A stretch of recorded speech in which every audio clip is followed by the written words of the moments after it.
warahmatullahi wabarakatuh. Salam sejahtera untuk kita semua. Hello everyone, perkenalkan nama saya Linda Yani, mahasiswa semester 5 dengan NIM C1B021009, Program Studi Ilmu Tanah, Fakultas Pertanian Universitas Mataram. Orang bijak mengatakan bahwa pendidikan bukan hanya persoalan ke sekolah dan kampus, lalu mendapatkan ijazah, tapi soal memperluas wawasan serta menyerap ilmu kehidupan.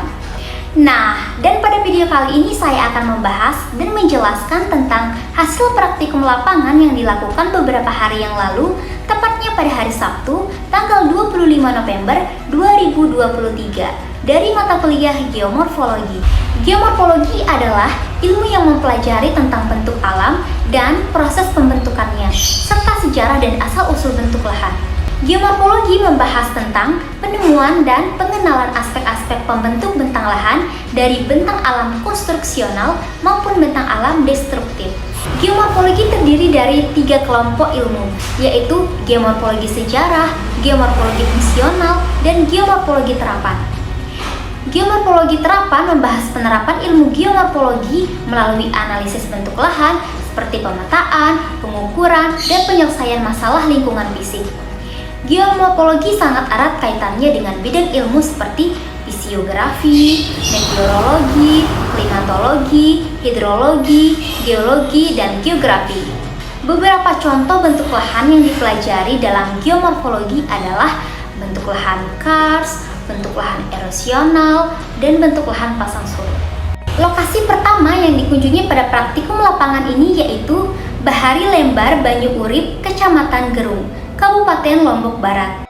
Pada lokasi ini, identifikasi landformnya yaitu termasuk ke dalam landform atau bentuk lahan kars, di mana kars merupakan suatu bentuk topografi yang dihasilkan dari terbentuknya pelarutan batuan karbonat seperti batu gamping, yang terjadi akibat dari adanya proses pengangkatan bawah laut yang kemudian tersingkap ke daratan.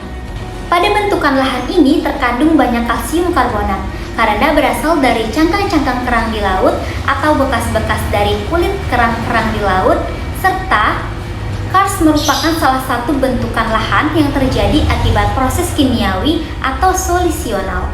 Proses pelarutan ini dapat mengakibatkan terbentuknya berbagai bentuk lahan kars seperti gua, dolin, polje, sungai bawah tanah, dan bukit kecil berbentuk kerucut.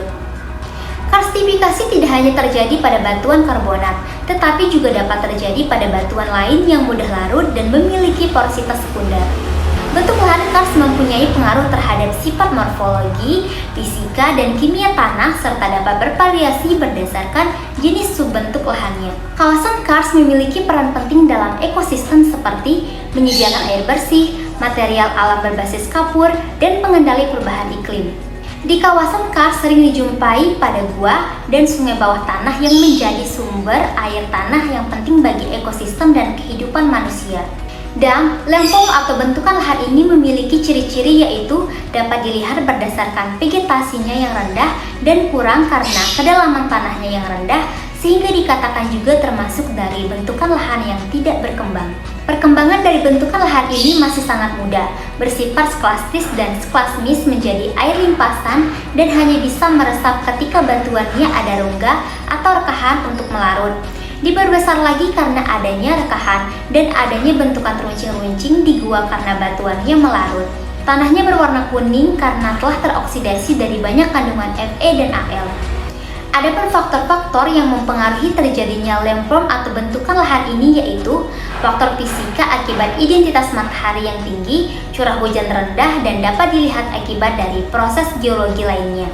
Dan proses pelarutan kars terbentuk akibat proses pelarutan batuan karbonat yang dipengaruhi oleh kondisi kimia udara seperti kandungan asam karbonat. Lokasi kedua yang dikunjungi pada praktikum lapangan ini yaitu Rumah Kebun Sekotong Kabupaten Lombok Barat. Pada lokasi ini, identifikasi landformnya yaitu landform atau bentuk lahan erosional, di mana bentuk lahan ini terjadi akibat pengaruh erosi yang dapat disebabkan oleh air, angin, atau gelombang pengangkutan materi dari permukaan lahan yang dapat terjadi karena proses pembentukan tanah, aktivitas manusia, atau perubahan iklim. Dan landform atau bentukan lahan ini memiliki ciri-ciri yaitu tanahnya mudah terlapuk, tererosi, tanah kering, batas antara warna tanah sangat terlihat, tanahnya relatif subur, energi berubahnya tinggi, sungainya berbentuk V, erosinya sedikit, terdapat fluvial di antara bukit, erosi alur, daerah bawah adalah hasil dari sedimentasi, solumnya dalam, terjadi erosi percik dan erosi alur, dan mudah menyerap air. Adapun faktor yang mempengaruhi terjadinya landform atau bentukan lahan ini yaitu kimia, fisika, cahaya matahari, hujan yang membawa erosi, dan kemiringan lereng. Secara keseluruhan, faktor-faktor ini bekerja sama dalam mempengaruhi pembentukan dan pengembangan bentuk lahan mendekati dewasa antara erosi dan fluvial.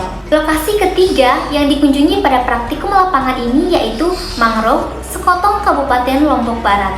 Pada lokasi ini, identifikasi landformnya yaitu landform atau bentuk lahan pasang surut. Bentuk lahan pasang surut adalah bentuk lahan yang terbentuk di antara daratan dan laut akibat gerakan naik turunnya muka air secara laut berirama yang disebabkan oleh gaya tarik bulan dan matahari. Dataran pasang surut merupakan salah satu sub bentuk lahan marin yang dapat terurai oleh paparan yang teratur serta banjir oleh pasang surut. Bentuk lahan pasang surut dapat berbentuk karena asal proses marin. Dan landform atau bentukan lahan ini memiliki ciri-ciri yaitu ketika pasang tergenang, pasang surut kering, tanah salin pH di atas 7, namun jika banyak bahan organik yang menumpuk atau terendap tanahnya akan menjadi masam. Tanahnya gambut, terletak di antara daratan dan laut, dapat terjadi karena paparan yang teratur serta banjir pasang surut terbentuk akibat pengaruh dari proses marin seperti gelombang, arus, dan pasang surut. Dapat membentuk delta pasang surut yang berguna untuk melestarikan keanekaragaman hayati, tahan basah, dan zona penyangga untuk adaptasi terhadap kenaikan permukaan laut serta gelombang laut yang lebih tinggi. Dengan demikian, ciri-ciri tersebut dapat membantu mengidentifikasi bentuk lahan pasang surut. Adapun faktor-faktor yang mempengaruhi terjadinya landform atau bentuk lahan ini yaitu salah satu pembentuk gambut yaitu karena adanya proses pasang surut, salinitas, erosi teredimentasi di sekitaran muara. Dengan demikian, faktor-faktor tersebut berperan dalam pembentukan dan perubahan bentuk lahan pasang surut. Nah, itulah tadi video presentasi atau penjelasan dari saya mengenai hasil praktik lapangan di 3 lokasi meliputi landform atau bentuk lahan karst, erosional, dan pasang surut dari mata kuliah geomorfologi. Sekian dan terima kasih. Wassalamualaikum warahmatullahi wabarakatuh. Bye-bye.